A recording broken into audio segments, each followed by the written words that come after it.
there is an authentic and individual assignment for each of us. And I really, it is above, down, inside out, like you said, and it does take time to just get to know yourself, right? Mhm, So mhm. build, I think it's smart to not try and reinvent the wheel. But you Correct. hit this point where you build wisdom, you build maturity, you build experience, and then you have enough, grit in the game, you have enough confidence to start to listen for new pivots.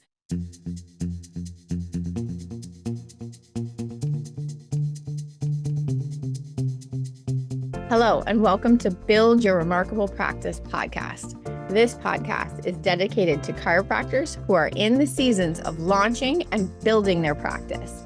Join myself, Dr. Lona, and my co-host, Dr. Bobby, as we have conversations each week as it relates to building the practice of your dreams.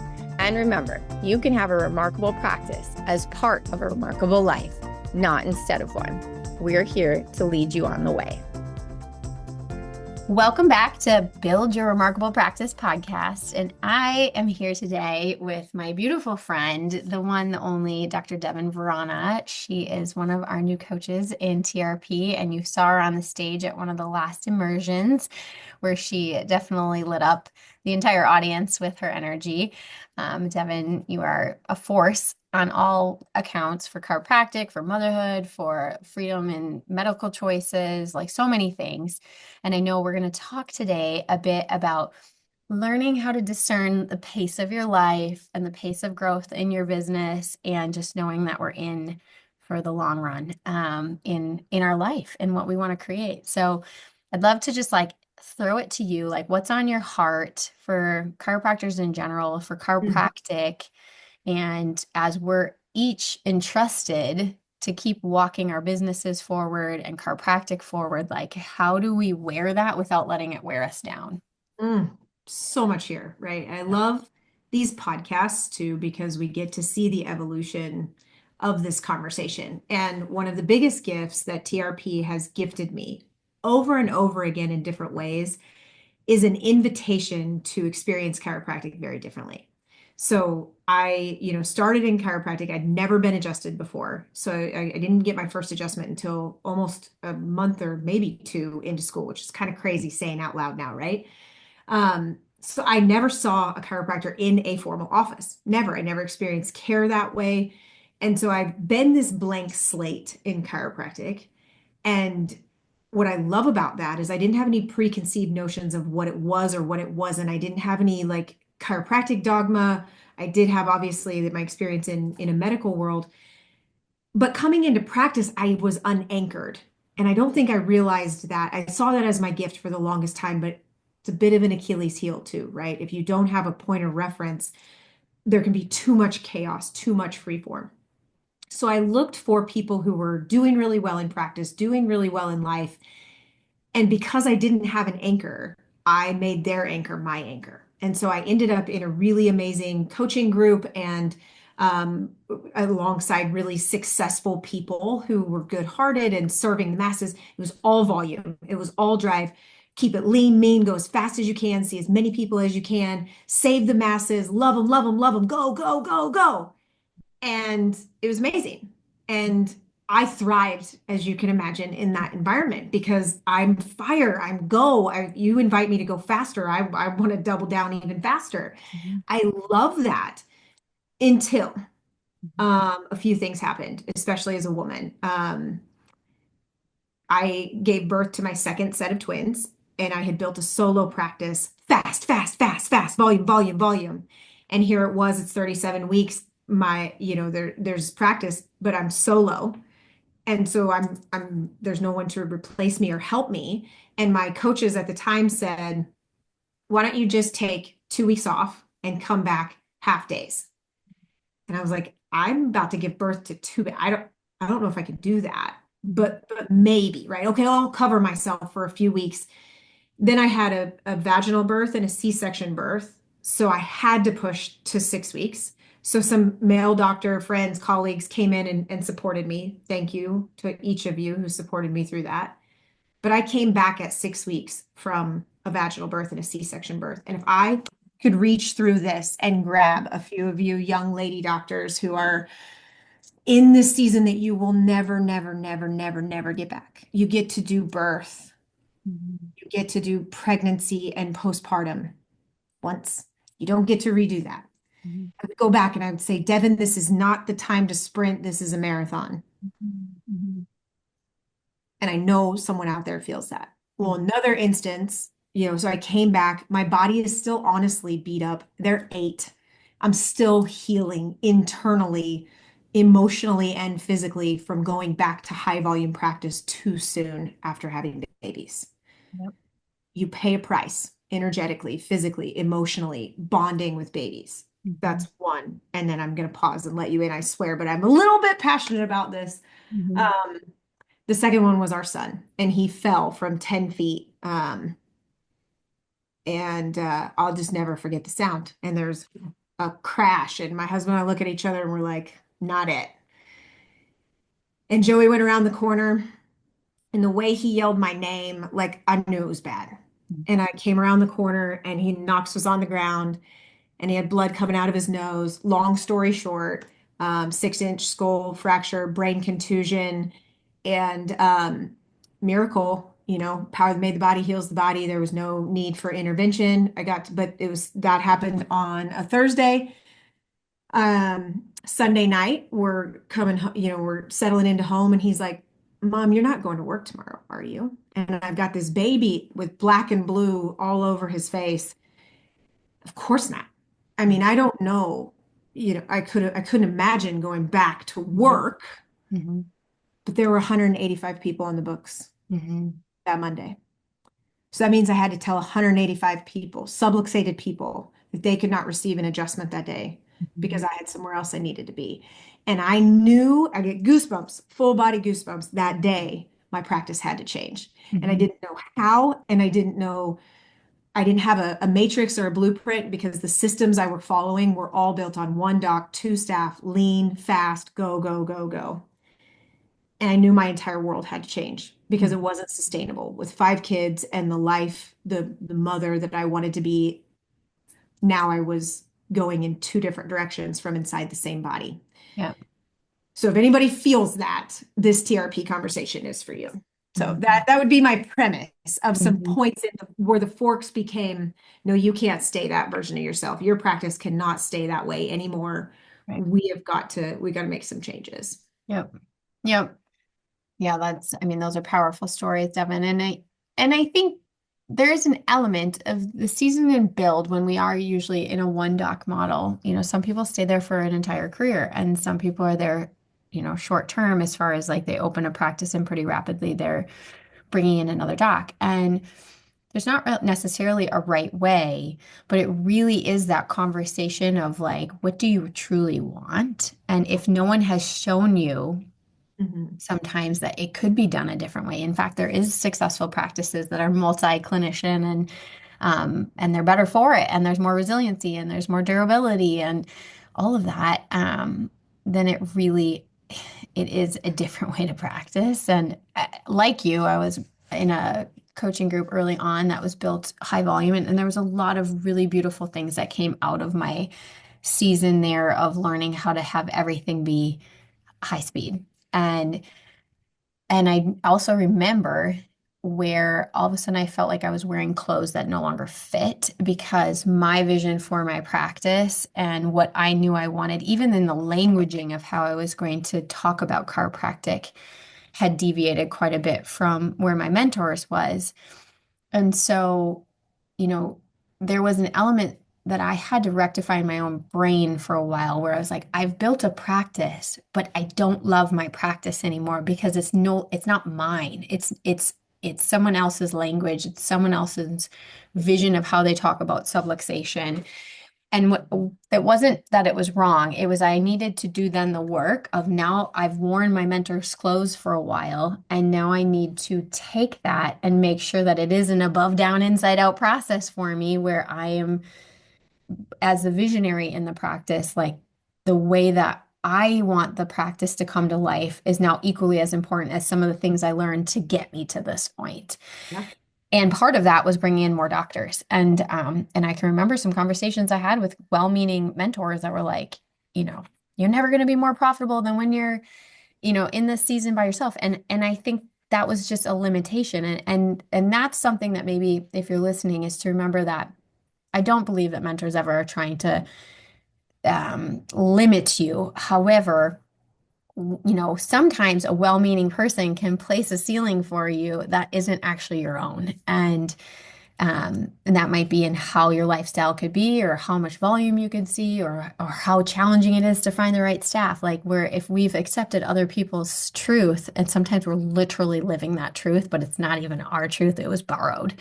And so that was a point for me at one point where I had to rectify that I knew I was going to be with multiple DCs in our practice and have multiple locations, even though my mentor necessarily wasn't the one patting me on the back to keep going in that direction. And I had to find different mentors, right? So my vision had to change and I had to be okay with that. Mhm. And it goes, to the anchor, right? BJ Palmer says no one can anchor to an unanchored mind. And I think you could anchor in one group Mhm. and then say, well, this doesn't fit, and then end up trying to anchor in another group. For me, what has worked is to anchor back to God, back to the assignment, because there's no shortage of opportunities. Mhm. But there is an authentic and individual assignment for each of us. And I really, it is above, down, inside out, like you said, and it does take time to just get to know yourself, right? Mhm. So Mhm. build I think it's smart to not try and reinvent the wheel. But you Correct. hit this point where you build wisdom, you build maturity, you build experience, and then you have enough, grit in the game. You have enough confidence to start to listen for new pivots. And that's where, again, coming back into TRP and listening, God, we're living in the middle of it, right? Like the world since 2020 has changed so much. We'll say it over and over again. There's never been a better time to be a chiropractor, but there really hasn't been, Right. right? Because it looks Make America Healthy Again Yeah. is at the forefront of the conversation. Yeah. People are more ready than we are prepared. Yeah. So that means that for anything to change, something has to change. You cannot be in the same practice, same style that you were in 2020 and expect to serve in 2025 and grow. You just can't. The world is different. The needs of the people are different. We can't use systems that worked really well in the 80s, 90s, early 2000s and not innovate them and bring them Right. forward. Don't throw baby out with bathwater. Mhm. I love the gifts that I could collect from Dr. Richard Yenny, from Dr. Steve Hayes, from Dr. Tim Young, and the amazing mentors that have come onto my path.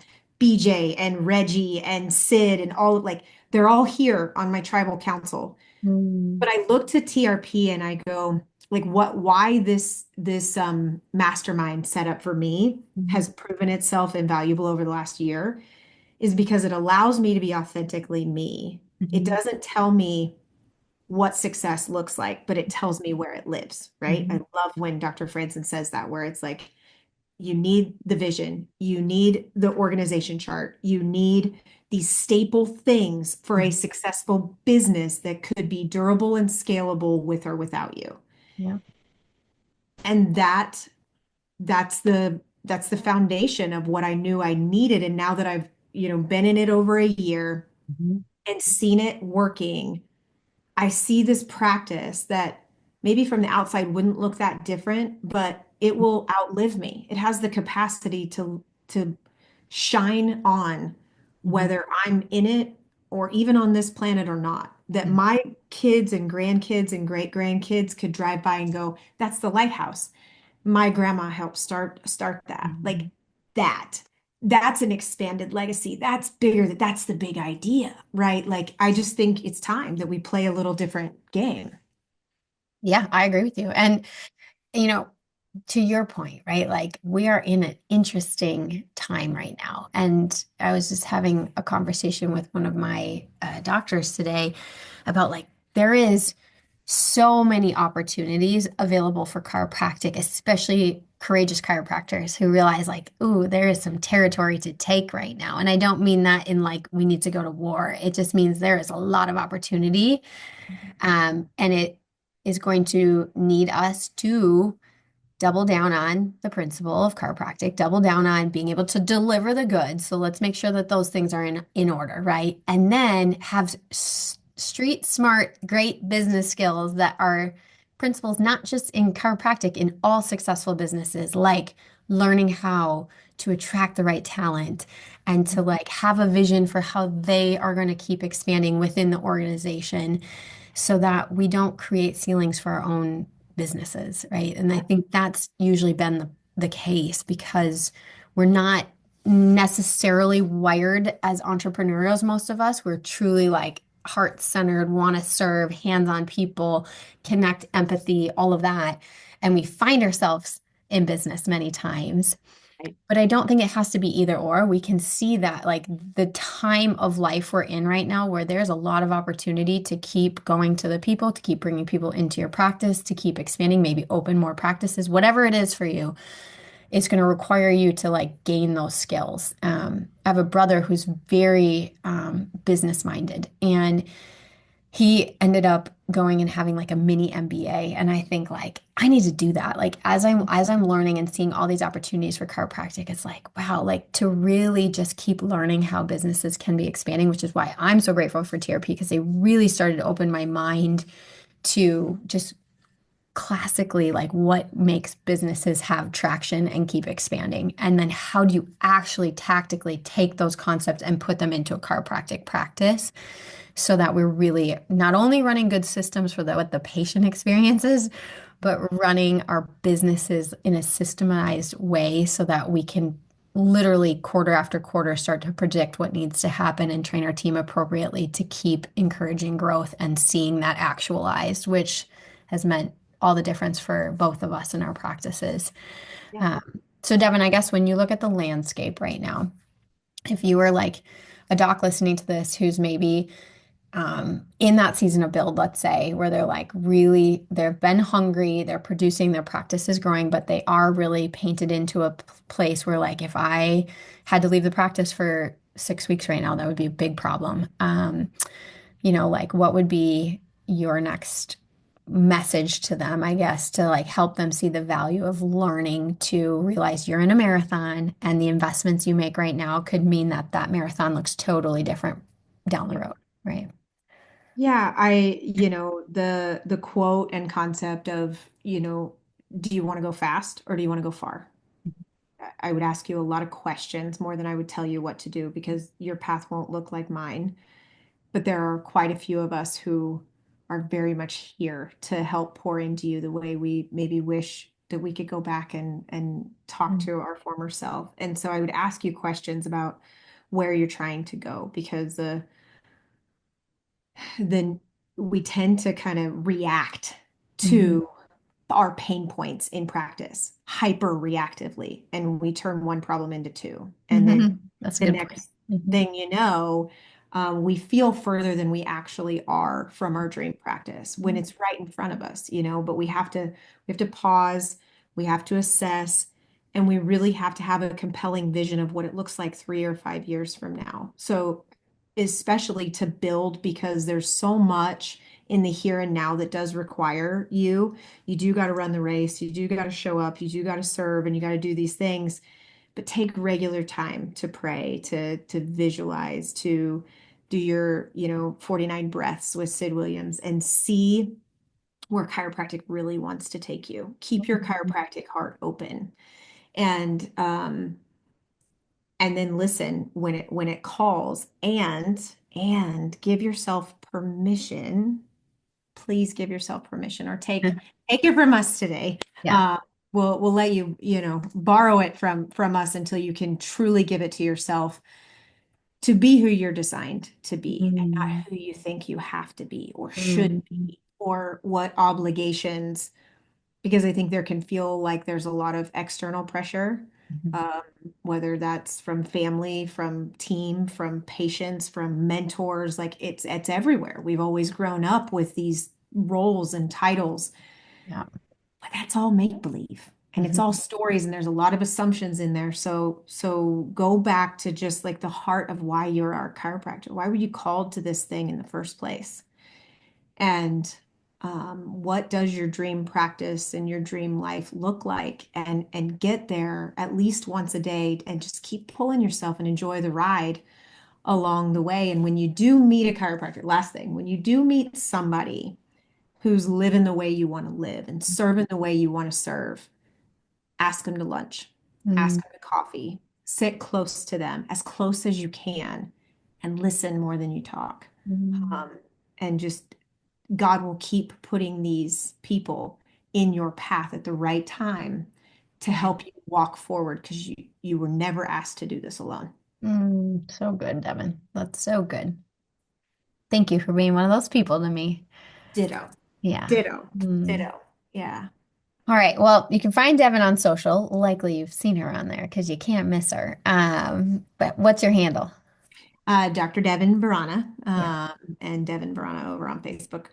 Okay, great. And obviously, if you like this episode, share it with some of your chiropractic friends who need a word of encouragement. And we need all parties, all hands on deck to keep their fires lit for chiropractic and their businesses. And so most of us struggle more in business, I think, than we do actually in staying alive in our hearts for like how awesome chiropractic is for our patients. So if you need some help in business, reach out. We would love to help you um, on any capacity too. So, Yep. Devin, thank you. Yeah. And I will be seeing you soon. Yep. Dot, dot, dot. Bye on. Hey everyone, please listen in for this next bonus interview of one of our remarkable success partners. They all help us help more people find the benefits of chiropractic. So listen on. Hello, remarkable CEOs. This is Dr. Eric DiMartino here with another meetup with one of our awesome success partners. I'm excited to be in studio today with Justin Maxwell from Big Life Financial. Big Life Financial is one of our very valuable success partners, and we just love all our remarkable success partners because they really help us further our mission of helping our docs help more people. So, welcome to the podcast, Justin.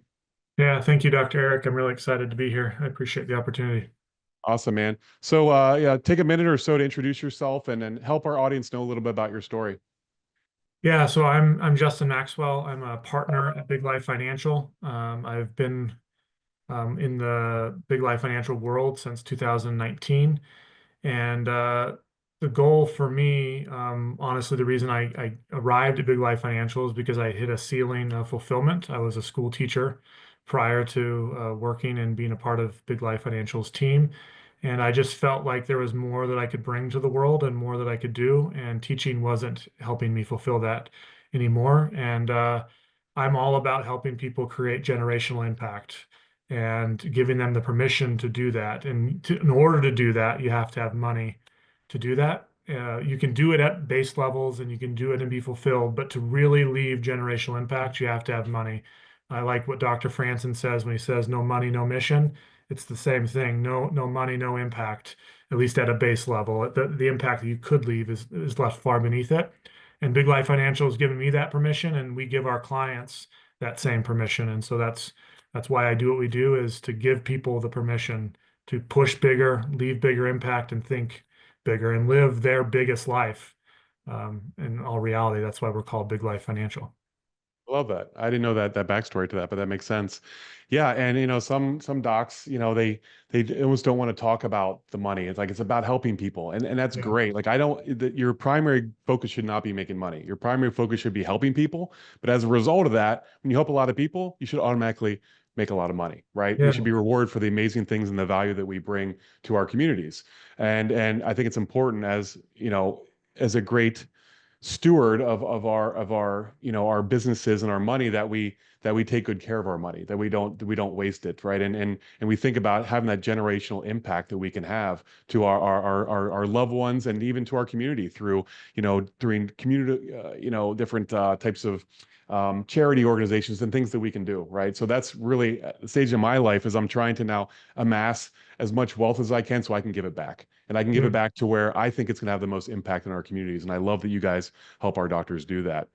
And so, in TRP, we always talk about how every business really exists to solve problems, right? That's what we do. And the bigger problems you can solve, the more money you're going to make as a result. So specifically, how do you guys solve problems for chiropractors? Yeah, it's an extraordinary question because chiropractors, I know that it feels at times, I know the thing about TRP that I love about TRP is that you're taking doctors who are clinicians and you're making them the business owners. And as they go through that process and then they become CEOs, as they're going through that process, that alone starts to make them more money. And most doctors don't realize this, and maybe they do, but I've noticed they don't. Most doctors are 10%, top 10% earners in America. And that if you stretch it out to the world, you're a 1% earner in the entire world. But usually they're viewing that as like, well, Elon Musk or these billionaires, these ultra millionaires, those are the 1%, but you're right there behind them. But then when you look at doctors like investment portfolios or their wealth that they've amassed, it looks extremely middle class. Mhm. So the problem that we solve is helping them figure out why is it that I'm making a generational amount of income, but I'm having a middle class outcomes. So we look to where's all the money going? We're probably paying too much in taxes. We probably have a lot of efficiencies in the way that we're having cash flow into our personal life, and we're just bleeding and paying money and spending money on things we don't need, and we don't have great investment philosophies, or we don't have investment philosophies at all outside of our business, and our business isn't valuable at all. Like it's not an asset; it's cash flowing to us, but it's not ever going to produce anything. So we're looking at all these different holes or gaps and helping doctors plug them so that when cash flows in, it automatically starts to transform into wealth on its own. So we're helping doctors transition their generational income into generational wealth. I love that. I love the distinction between the two. That's great because I've worked with some docs out there that make a lot of money, but they don't save a lot of money, right? And they haven't gotten that balance down where they can really utilize services like you guys to create that generational wealth that we all want to be able to accomplish. So, when I'm always working with my CEO clients, we always talk about the concept of ROI, return on investment. Because a lot of docs will say, well, doc, how much should I spend on marketing or how much should I spend on team? And I said, honestly, I don't care as long as you're getting a positive ROI, right? People say it's like $5,000 a month for marketing. Is that expensive? I say, yeah, it's expensive if you get no return for it. But if you're Yeah. getting $50,000 in return, I'd say it's pretty darn cheap, right? Yeah. So we always talk about ROI. And so what kind of ROI could a CEO expect to get from you guys and from utilizing your services? Yeah. We like to bring that quickly because the thing about finance is it's a long game. So it's hard to, like, for example, if you go to an investment advisor, like it doesn't just happen in an instant. You give them your money and all of a sudden you're a millionaire. Like it's a slow, consistent savings build, investing over time.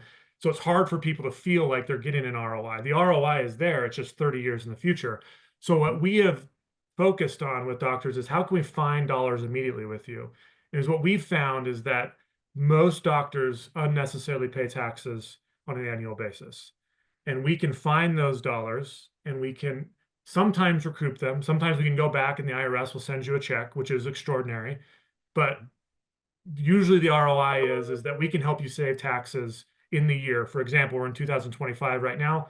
We can put together a plan for you that will reduce your tax bill for 2025, and it will give you an ROI of something. So it depends on how much money someone makes, but these are generalities, so don't expect this, but these are just generalities. So for doctors that make 150,000 or less in personal income, we usually find that we can save them between $4,000 and $10,000 a year in taxes. If they make from 200 to 300,000, it's usually 10 to 20,000 in tax savings. If they're making $500,000 plus, it's usually 30 to 40, sometimes $60,000 in taxes. And then we have doctors that make $1 million a year and we've saved them $100,000+ in taxes. And that's an ROI that's tangible that we can give you.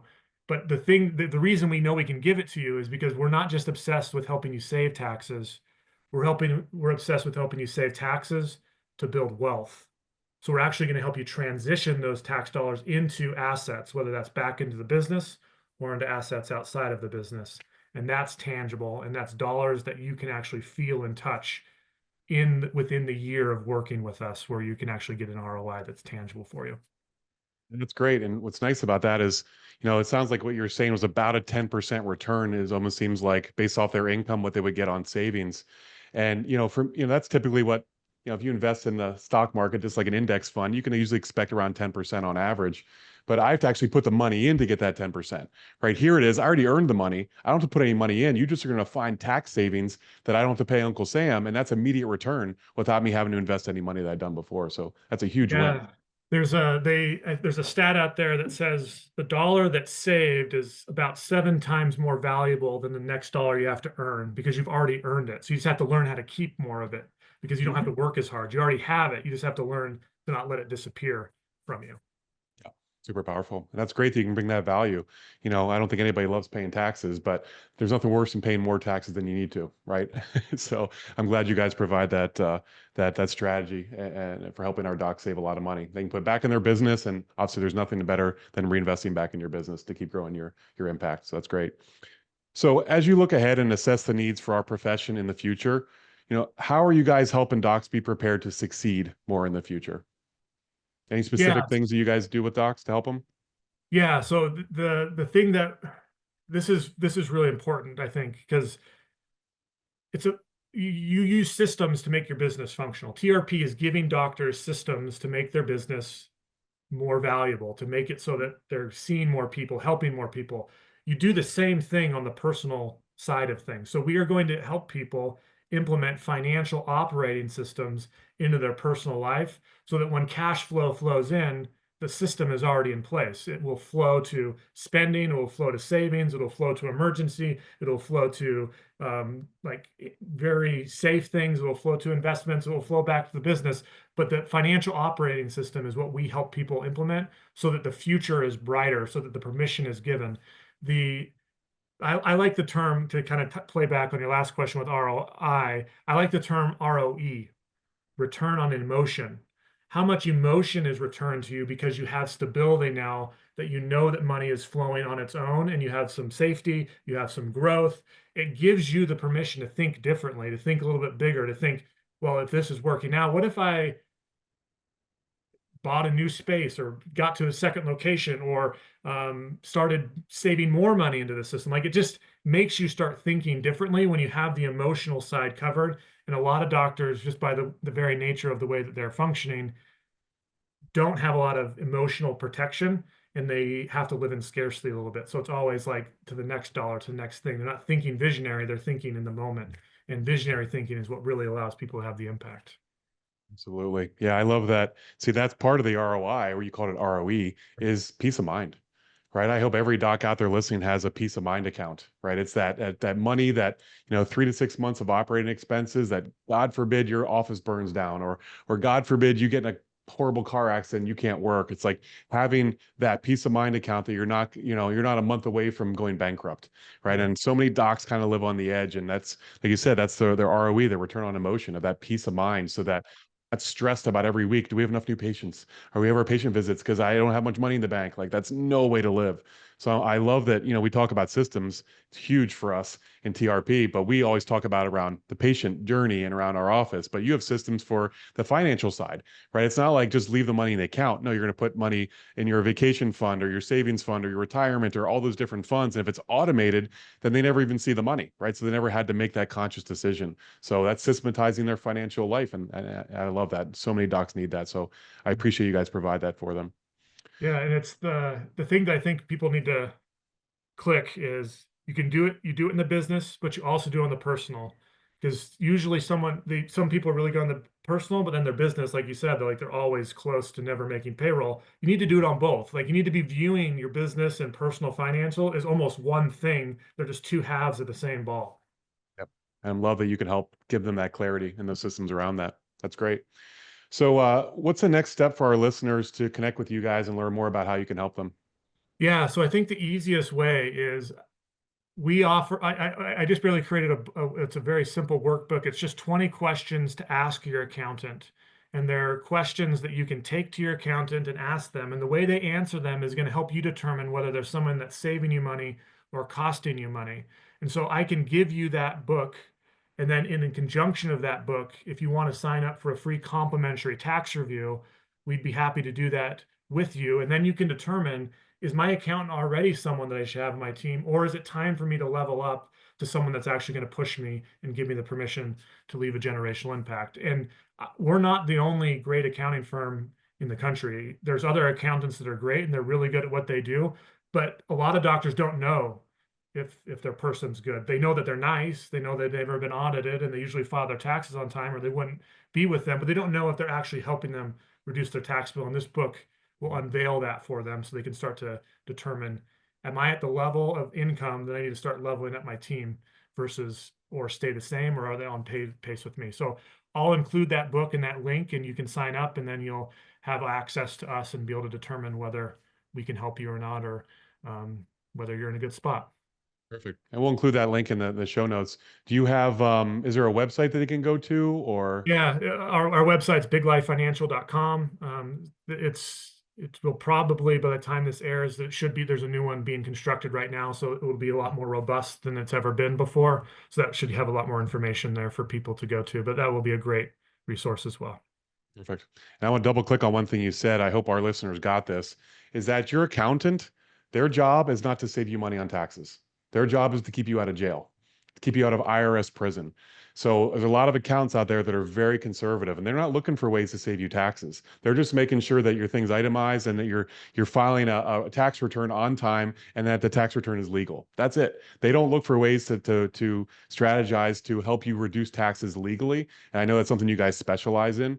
And so I want our listeners to know that, hey, just because you have an accountant doesn't mean that they're actually getting you all the tax savings that you need, because that's not their job. Their job is to keep you out of jail, and they do that very well. But we want to stay out of jail, and we want to obviously maximize our tax savings as much as possible. I know you guys specialize in that, so I appreciate that. Our firm is built for business owners, so we know we're looking to help the business owner, specifically doctors in this situation, reduce your tax bill and do it legally and ethically, so that you get to stay out of jail and you save a whole bunch in taxes simultaneously. Well, I appreciate that. Thank you so much, Justin, for being on the podcast today. I appreciate you, all you do for our remarkable clients. A lot of the CEOs I know use you guys. You guys are awesome. And thank you so much for being a success partner as well. So remarkable CEOs, remember tuning in every single week to the Remarkable CEO podcast. I hope all of you have a blessed week. We'll see you guys all next week. Thank you. Thanks for listening to this episode of Build Your Remarkable Practice podcast. Remember, what the world needs now is chiropractic, and what chiropractic needs now is more successful chiropractors. If you like the podcast, please subscribe, share with your friends, and leave us a review. And if you'd like to connect with us personally, please click the links in the show notes to schedule a call.